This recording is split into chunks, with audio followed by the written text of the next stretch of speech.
इन्होंने ये कहा कि 2 पैक शराब पी लें तो वो उतने पे नहीं रहता, बढ़ जाता है। यही मामला मजहब के साथ है, 2 पैक आप पी लें बढ़ेगा।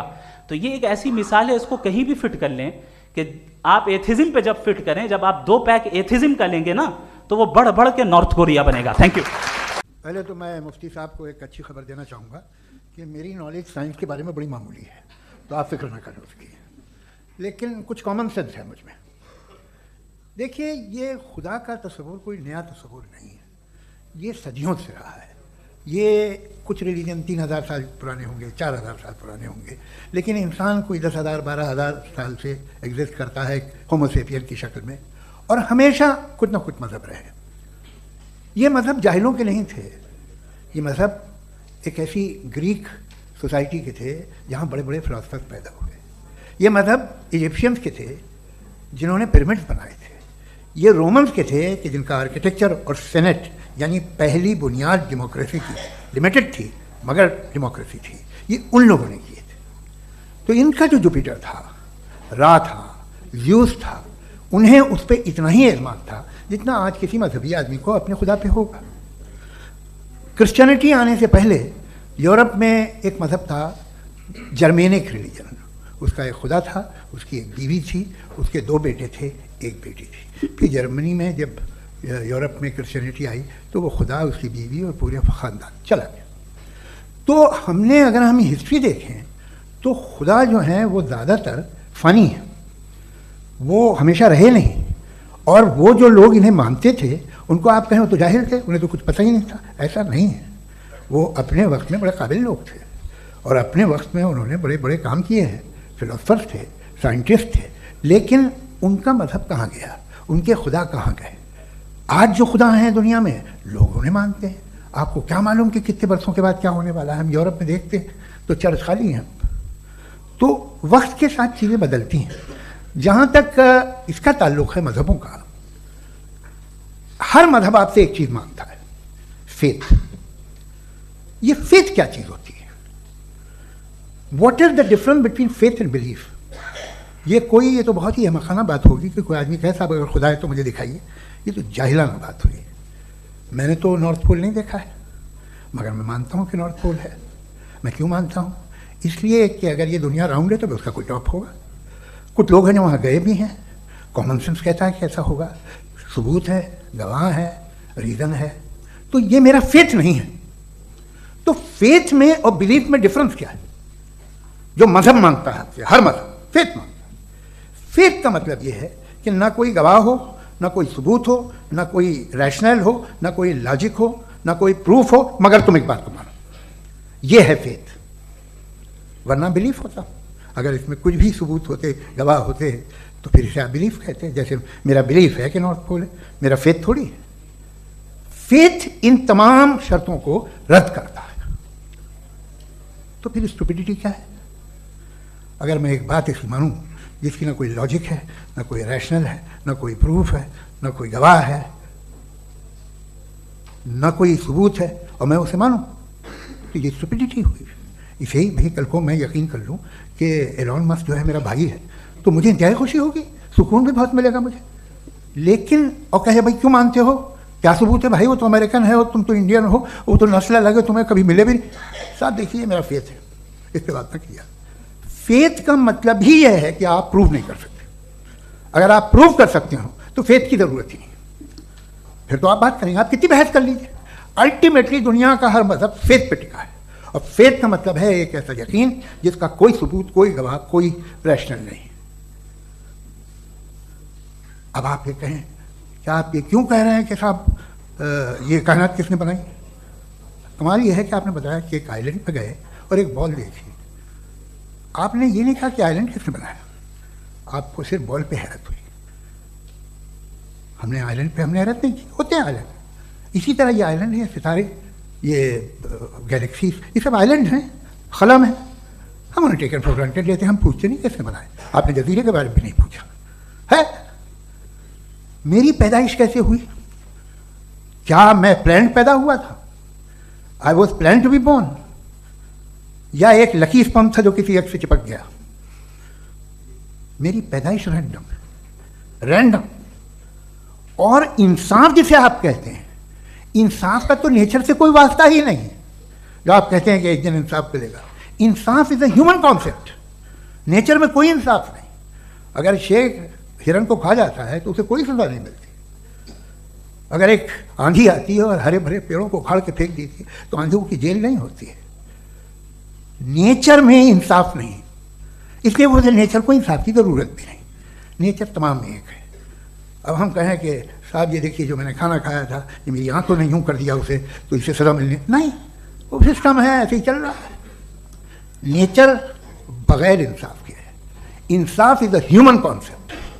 तो जो आपसे कहता है कि मैं तुम्हें इंसाफ दूंगा, वो इंसानी जहन की पैदावार है। ये नेचुरल है ही नहीं, ये आसमानी है ही नहीं। नेचर का तसव्वुर, इंसाफ का तसव्वुर। भाई आप साथ मिलते हैं, अब आप लेफ्ट हैंड ड्राइव करते हैं, ये क्या है?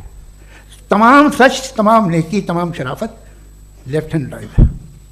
वरना क्या होगा, या तो आप क्रॉस कर देंगे, आपका एक्सीडेंट हो जाएगा, या आप किसी को मार देंगे, या ट्रैफिक जैम हो जाएगा। झूठ, बेईमानी, रिश्वतखोरी, ये तमाम जो है driving on the wrong side है। इसके ऊपर कुछ नहीं। ये तो हमने बनाया, जैसे हमने लेफ्ट हैंड ड्राइव बनाई है। ये कॉन्सेप्ट ऑफ इंसाफ जो है ये हमारा है, इसका नेचर से कोई वास्ता नहीं। शेर खा जाता है हिरन को, उसे जेल होती है क्या? कुछ भी है ही नहीं। तो ये जो दुनिया के रिलीजन प्रॉमिस करते हैं आपसे इंसाफ, इसी से मालूम होता है कि मैन मेड है। ये तसव्वुर कहीं और का है ही नहीं। जो नेचर है, कुछ लोग कहते हैं नेचर ही खुदा है, तो नेचर में तो इंसाफ नहीं कहीं। और आप वादा कर रहे हैं कि तुम्हें मरने के बाद इंसाफ मिलेगा। मुझे अगर मिलेगा तो मैं बहुत खुश हूँगा, लेकिन मैं यकीन नहीं कर पाता हूँ, इसलिए कि मैं फेथ नहीं पैदा कर सकता। The very fact that religions demand faith, इसका मतलब है कि उनके पास जस्टिफिकेशन नहीं है। अच्छा साहब, फिर रिलीजन अगर मॉडरेशन में है, कोई सा भी है, वो आप में कुछ खूबियाँ भी पैदा करता होगा। देखिए उससे ये फ़ायदा है, वो फ़ायदा है। अल्कोहल जो है वो ज़्यादातर दवाओं में यूज़ होती है, और एक सर्वे किया गया था अमेरिका में कि लॉन्जिटिविटी किन लोगों की है। तो एक तरफ वो लोग थे जो शराब पीते ही नहीं थे, और एक तरफ वो थे जो एक बोतल शराब रोज़ पीते थे। सबसे ज़्यादा लंबी उम्र उनकी है जो 2 पैक नाप के शराब पीते और खाना खाते हैं। मगर हम शराब को बुरा समझते हैं, मैं भी बुरा समझता हूँ। क्यों?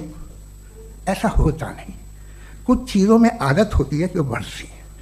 आज तक मैं एक आदमी दूध पीता है, आप 10 साल बाद भी मिलेंगे तो एक ही गिलास पीता होगा। ऐसा नहीं होता सुबह से दूध पीता रहता है।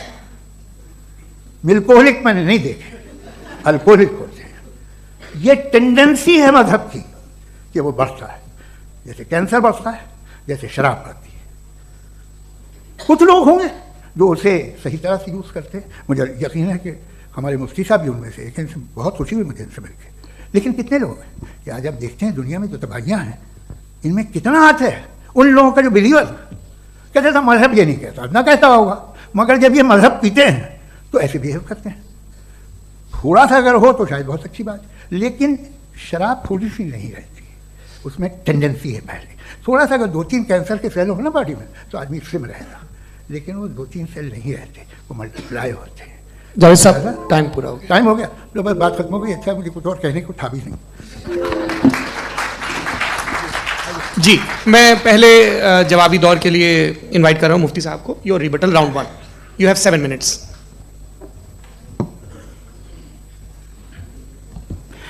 Thank you very much Javed साहब, आपकी बात को सुनकर बड़े महजूज हुए हम लोग। महजूज, do you understand? We enjoyed. Okay, अब थोड़ा सा लॉजिकली उसको हम लोग देखते हैं। दरअसल हम लोगों ने कल गुजारिश की थी मुफ्ती साहब से भी, जावेद साहब से भी, कि हिंदुस्तानी ज़बान आम फहम सबको समझ में आ जाए, और जहाँ कहीं आप मुश्किल शब्द इस्तेमाल करें वहाँ बताते भी चलें। Thank you. तो सबसे पहले हमारे रिस्पेक्टेड जावेद साहब ने हवाला दिया कि खुदा फानी है। इतने मजहब आगे चले गए, किसी ने जुपिटर को खुदा माना, किसी ने किसी को माना। मैं कहता हूँ जिसने कॉन्टिंजेंट चीज़ को खुदा माना, गलत माना, वो खुदा ही नहीं, वो खुदा ही नहीं है। हम तो नेसेसरी बीइंग को साबित करने बैठे हैं, वो नेसेसरी कॉज जो इटरनल है, जो अबदी भी है और अजली भी है। हम किसी और को साबित करने नहीं बैठे। दूसरी चीज, उन्होंने कहा कि फेथ एंड बिलीफ, ये एक ऐसी डेफिनेशन है फेथ की जो इन्होंने पहली मर्तबा पेश की है, या माफ कीजिएगा, इन्होंने पहली मर्तबा पेश नहीं की है, रिचर्ड डॉकिंस ने पहली मर्तबा पेश की है। मुझे मालूम है ये सोर्स कहां से है। एपिस्टेमोलॉजिकली फेथ और बिलीफ का फर्क आप इस तरह नहीं कर सकते सर। फेथ सही भी होता है, गलत भी होता है, बिलीफ सही भी होता है, गलत भी होता है। जो लॉजिक, रीजन और एविडेंस से बैक्ड होगा वो फेथ सही होगा। और आप जिस फेथ की बात कर रहे हैं कि इलॉजिकल है और उसके पीछे नहीं है, तो we are on the same page. हम नहीं मानते उस फेथ को, जो फेथ ऐसा हो जिसके पीछे कोई लॉजिक ना हो, एविडेंस ना हो, हम नहीं मानते। हम तो उस फेथ के कायल हैं जिसके पीछे लॉजिक हो और एविडेंस हो। तो बिलीफ सही भी होता है, गलत भी होता है, फेथ भी सही होता है और गलत भी होता है। तो आज फेथ और बिलीफ के डिफरेंस पे बात नहीं हो रही। आज आप चाहे फेथ एक्सेप्ट कर लें या बिलीफ एक्सेप्ट कर लें, आज ये बात होगी कि ट्रूथ क्या है, चाहे ट्रू बिलीफ सही है या ट्रू फेथ सही है, और फॉल्स फेथ क्या है और फॉल्स बिलीफ क्या है, बात इस पे हो रही। दूसरी चीज इन्होंने पूछा, स्टुपिडिटी फिर क्या है? अगर फेथ रिलीजन स्टुपिडिटी नहीं है तो और क्या है? चूंकि फेथ का मुतालबा करते हैं तो स्टुपिडिटी क्या है? मैं कहता हूं स्टुपिडिटी एथिज्म है। उसकी वजह यह है कि आप एक सड़क पे जा रहे हो और आप किसी गार्डन में जाएं और देखें वहां लिखा है फूलों के साथ I love Javed Akhtar, and I really do, I love you sir. तो जब आप वहां पर पहुंचे तो वहां पहुंचकर अब ये बताएं, क्या आप ये कहेंगे वाह व्हाट अ नेचुरल सिलेक्शन? ये क्या नेचुरल सिलेक्शन है? नहीं, ये प्रिसाइजली डिजाइंड है, इसके पीछे डिजाइनर है। लिहाजा अगर कोई एक ऐसी कॉमन सेंस की बात को कबूल नहीं कर रहा है कि यूनिवर्स जो इतने प्रिसाइजली काम कर रहा है, हम कहते हैं कि खुद ब खुद बन गई, मैं समझता हूं इससे बड़ी स्टुपिडिटी और कुछ नहीं है। ये रैशनल चीज है। फिर हमारे सर ने कहा कि आपने बॉल पे फोकस किया, आइलैंड पे फोकस नहीं किया। अरे आइलैंड को किसने बनाया यही समझाने के लिए तो बॉल की मिसाल दे रहा हूं। और बॉल भी कॉन्टिंजेंट है, आइलैंड भी कॉन्टिंजेंट है, दोनों नेसेसरी बीइंग का मुतालबा करते हैं। आगे इन्होंने कहा कि नेचर में कोई इंसाफ नहीं है। हम डिसाइड करते हैं कि मोरालिटी क्या होती है, इंसाफ क्या होता है। हम डिसाइड करते हैं, जैसे ड्राइविंग सीट में ट्रैफिक वाला, ये तो किसी खुदा ने नहीं कहा, ये है, इसे कहते हैं फॉल्स इक्विवेलेंस। ये एक लॉजिकल फेलेसी है। आपने जो है मिसाल दी ड्राइविंग की और ट्रैफिक की, ये सब्जेक्टिव मोरालिटी है। आप सब्जेक्टिव मोरालिटी को मिसाल बनाकर ऑब्जेक्टिव मोरालिटी के ऊपर नहीं थोप सकते। इंसाफ की ऑब्जेक्टिव मोरालिटी। अगर आप ये कहते हैं कि नेचर में इंसाफ नहीं है तो इंसाफ का न होना ये नेचुरल हुआ, तो फिर नेचर को नेचर रहने दे, क्यों हम इतना स्ट्राइव कर रहे हैं दुनिया में इंसाफ लाने के लिए?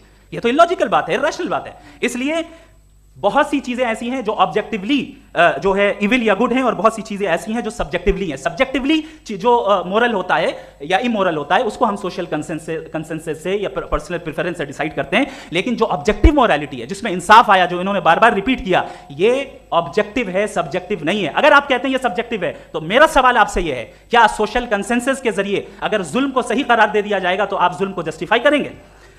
दूसरी चीज इन्होंने ये कहा कि 2 पैक शराब पी लें तो वो उतने पे नहीं रहता, बढ़ जाता है। यही मामला मजहब के साथ है। 2 पैक आप पी लें बढ़ेगा।